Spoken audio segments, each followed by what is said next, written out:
Il y a eu une époque où c'est l'État, il y avait l'économie mixte où l'État dominait. Là, on a une économie mixte inversée. Inversée. Et ce n'est pas les chefs d'entreprise, ce ne sont pas les industriels qui dirigent. Ils ont perdu la bataille. Et ce sont des postes industriels, qui véhiculent une pensée unique insupportable, qui se sont emparés des médias et qui ainsi évitent le renouvellement politique indispensable alors même que nous sommes majoritaires dans le pays. Parce que dès 2005, le grand changement du référendum de 2005, c'est que jusqu'en 2005, moi je vois très bien ici à l'Assemblée, on nous regardait avec un regard paternaliste, de commisération, nous étions des pauvres demeurés, minoritaires. Je me souviens encore de Raffarin me disant, pauvre Nicolas, vous allez peut-être atteindre 45%, mais enfin tu sais, ça va être difficile hein, pour toi mon pauvre. Il y a quelque chose qui a changé en 2005.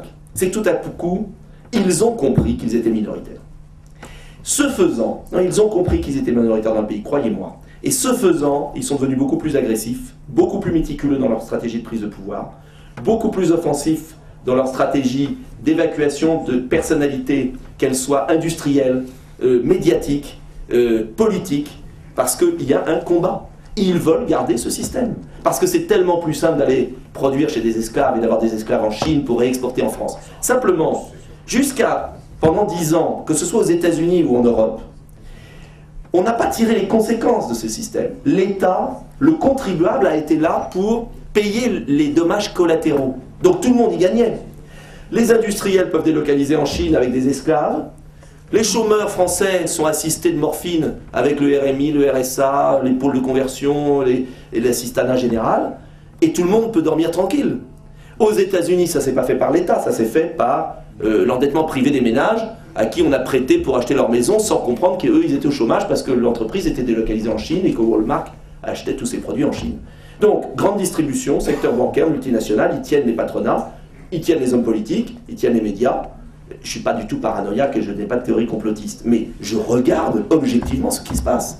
Et on se rit et on endort le pays. Et maintenant, dernière étape, on va le culpabiliser parce que l'endettement qui a permis de faire tenir le système a pu durer 10-15 ans. Mais là, il n'y a plus de marge.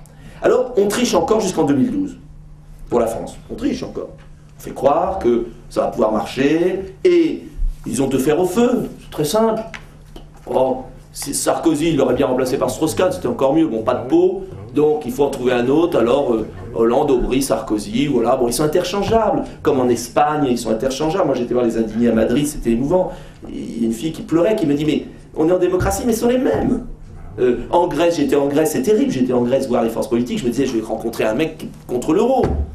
À part l'extrême droite et quelques communistes, la classe politique est tétanisée. Ils ne savent même plus ce qu'il faut faire pour leur propre pays.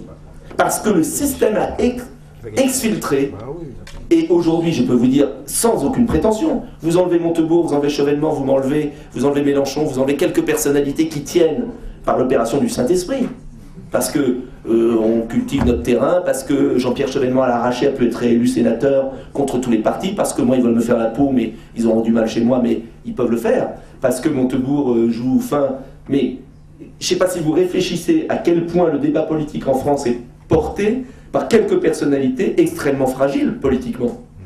Et qu'il faut aider entre parenthèses. Mais sérieusement, donc 2012 va y avoir une fausse élection. Alors on va essayer de bouger, on va pouvoir peut-être. Mais je pense que la vraie épreuve de force en France, ça sera 2013. Parce que le nouveau président, s'il est de la pensée unique, il va se retrouver avec un tel déficit et avec une telle énormité qu'il va être obligé de prendre des mesures de sanction. Et là, tout d'un coup, les Français vont se dire « Ah donc, ils avaient raison !» Et là, vous allez voir la protestation. Et vous allez voir le chaos. Et le grand danger, c'est qui va pouvoir redresser la France? Qui va pouvoir redresser la France? Et si les républicains, quand je dis, et je ne suis pas du tout, je n'aime pas le côté anti-Front National, grotesque, il n'y a pas les républicains et de l'autre les monstres, je pense que c'est idiot. Pour autant, je ne pense pas qu'on pourra redresser la France sans rassembler les Français. Et la tâche va tellement être difficile qu'il faudra rassembler les Français sans tomber dans des faux combats qui, même s'il y a des problèmes d'immigration sérieux et des problèmes de communautarisme réel, parce que ce serait idiot de les nier, et la gauche a tort de les nier, parce qu'ils existent dans nos banlieues. Je peux vous dire que l'enjeu, ça sera vraiment de pouvoir mettre en place tout ce qu'on a dit, tout ce que vous disiez. On sait tout, il y a des rapports, il y a tout, il n'y a pas besoin de se creuser le crâne.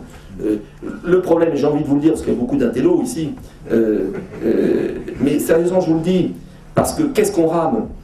Aujourd'hui, on sait ce qu'il faut faire. Il faut gagner la bataille idéologique, vous allez nous y aider, et vous nous y aidez. Mais après, il faut gagner la bataille politique et médiatique. Et là, il y a du boulot, hein, je peux vous le dire. Merci.